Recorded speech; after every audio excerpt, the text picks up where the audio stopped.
आज 3 अंक विशिष्ट संख्या सहित 3 अंक विशिष्ट संख्यार गुणफल निर्णय शॉर्टकट मेथड रे जानिबा। एटी 235 गुणन 245 रो गुणफल समान केते हेबो। ऑप्शन ए देछि, बी देछि, सी देछि एवं ऑप्शन डी देछि। एटी देखिबा 235 एवं 245 ए जो दुईटी जो संख्या देछि ए संख्या दुईटी मध्य व्यवधान होछि 10 एवं एकक स्थान रे 5 रही। जदि एकक स्थान 5 थिबो एवं दुईटी संख्या मध्य अंतर जदि 10 रहउतबो ताले आमे तार शॉर्टकट ट्रिक जानिबा जे शेष रे 75 रहिबो एवं ता पूर्व रे 235 और 245 मध्य रे एटी 23 और 24 मध्य बड़ संख्या होची 24।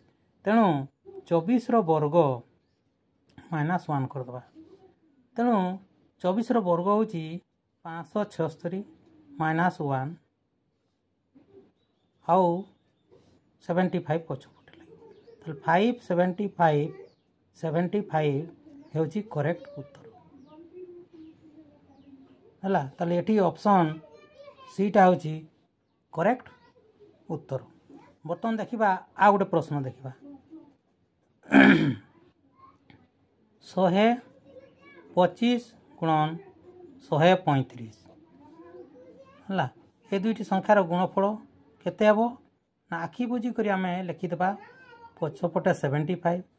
एठी ताको मध्य संख्या दुईटी मध्य व्यवधान 10 अछि। तेणु एठी 12 13 मध्य 13 बड़। तेणु एठी लिखिबा 13 स्क्वायर -1। 13 रो वर्ग होची 169